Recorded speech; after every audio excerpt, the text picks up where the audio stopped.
Anda kembali menyaksikan Kompas Petang, Saudara. Kejaksaan Agung merilis penyitaan uang dari penanganan perkara tindak pidana korupsi, pemberian fasilitas ekspor CPO, dan turunannya pada industri kelapa sawit di tahun 2022. Total uang yang disita sebesar 11,8 triliun rupiah.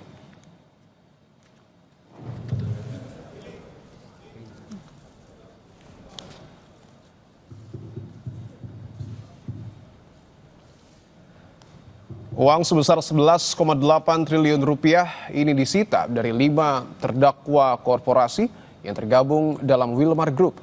5 terdakwa ini telah diputus hakim dengan putusan lepas dari segala tuntutan hukum. Namun Kejagung sudah resmi mengajukan banding. Dalam tuntutannya, Kejagung meminta Wilmar Group membayar uang pengganti senilai 11,8 triliun rupiah.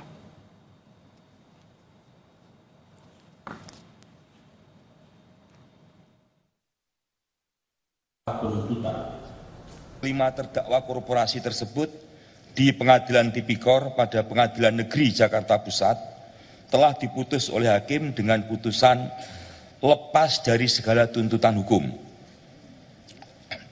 sehingga penuntut umum melakukan upaya hukum kasasi yang hingga saat ini perkaranya masih ada dalam tahap pemeriksaan kasasi. Terdapat kerugian negara dalam 3 bentuk: kerugian keuangan negara, illegal gain, dan kerugian perekonomian negara.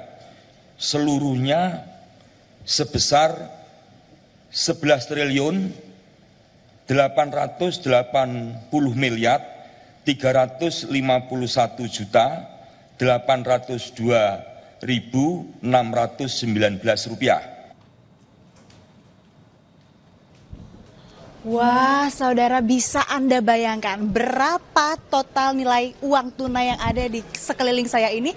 Kayaknya sih udah bisa beli pulau ya. Nah, tapi ini sayangnya bukan uang saya. Ini merupakan uang sitaan Kejaksaan Agung hasil dari tindak pidana korupsi pemberian CPO dan turunannya dari 5 korporasi Wilmar Group. Saya ingin pastikan berapa sih total uang tunai yang disita dan ini kira-kira berapa jumlahnya sebanyak ini. Saya akan tanya langsung ke Kepala Pusat Penerangan Hukum Kejaksaan Agung Republik Indonesia, Bapak Harli Siregar. Pak, izin minta waktunya bentar.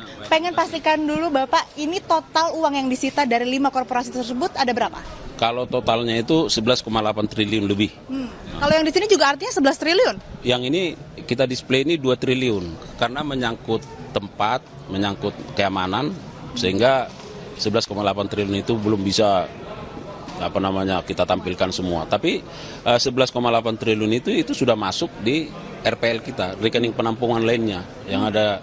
Itu ada rekening penampungan lainnya di rekening di Jampitsus dan oleh pihak PT Wilmar langsung menyetorkan itu ke situ. Ini baru 2 triliun ya sebanyak ini. Ya. Nah, ini bagaimana prosesnya Pak? Dan 5 korporasi Wilmar Group itu siapa saja? Nah, jadi prosesnya seperti yang sudah disampaikan tadi bahwa ini kan sesuai dengan tuntutan kita dan ini sedang berproses sekarang di Mahkamah Agung tingkat kasasinya atas putusan onslah ya. Dan ternyata ya kita menghormati bahwa ada kesadaran untuk mengembalikan kerugian keuangan negara itu dan itu total penuh 11,8 triliun lebih. Dan atas dasar itu tentu karena ini sudah proses penuntutan dan belum ingkrah PAN-HWSD, belum berkekuatan hukum tetap, maka itu harus disita. Disita nanti akan dijadikan sebagai barang bukti dalam proses kasasi sekarang. Oleh karenanya kami akan mengajukan memori tambahan terkait itu dan memasukkan fakta ini menjadi fakta hukum. Sedangkan 5 korporasi yang ada di Wilmar Group itu ada PT Multimas Nabati Asahan, kemudian ada Multinabati Sulawesi, kemudian ada Sinar Alam Permai, ada PT Wilmar Bioenergi Indonesia dan ada PT Wilmar Nabati Indonesia. Jadi 5 itu ada rincian terkait dengan total kerugian keuangan negara yang yang mereka kembalikan. Baik, terima kasih Pak Harli. Selamat ya, sudah berhasil. Terima kasih Pak Harli, sehat selalu. Dan saudara, kita nantikan bagaimana putusan Mahkamah Agung terhadap hasil sitaan uang tunai dari 5 korporasi yang menyebabkan kerugian negara. Tentunya diharapkan bisa memberikan perbaikan begitu kepada tata kelola sawit khususnya yang juga terlibat dari tindak pidana korupsi kali ini. Asri Gunawan, Yogi Syahrevi, Kompas TV, Jakarta. Kita ke sorotan lainnya, saudara. Presiden Prabowo Subianto memutuskan 4 pulau yang disengketakan Aceh dan Sumatera Utara masuk wilayah Aceh.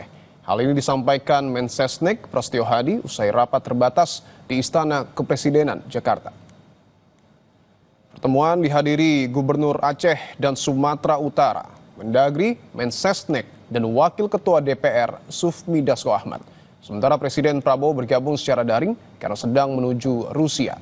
Polemik 4 pulau dipicu keputusan Kementerian Dalam Negeri soal status 4 pulau yang sebelumnya milik Aceh masuk wilayah Sumatera Utara.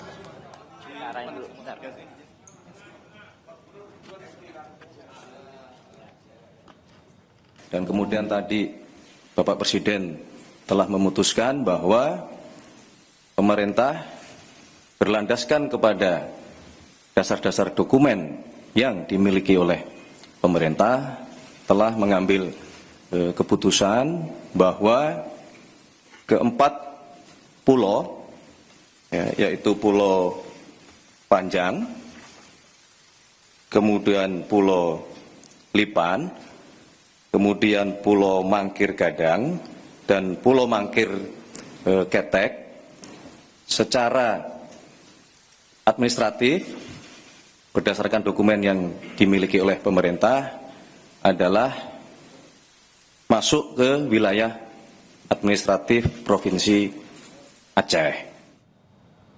Sementara itu, Menteri Dalam Negeri Tito Karnavian mengungkap alasan mengapa 4 pulau yang awalnya milik Aceh beralih ke wilayah Sumatera Utara. Salah satunya pada tahun 2008, Gubernur Aceh saat itu tak mendaftarkan 4 pulau ke dalam wilayah Aceh.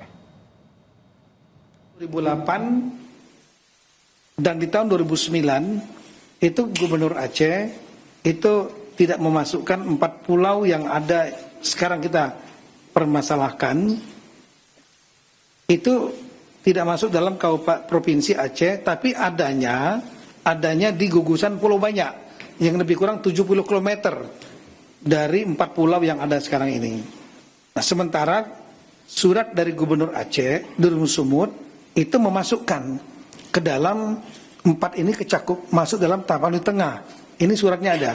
Ini 28 ya, dan 2009. Nah, kemudian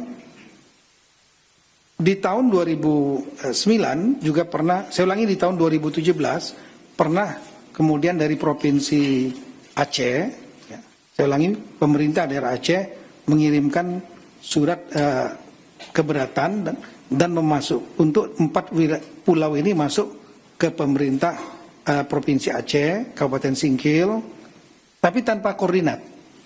Koordinatnya salah gitu. Nah, dengan dasar itulah kemudian di tahun 2017 itu dia dimasukkan dalam cakupan Sumatera Utara.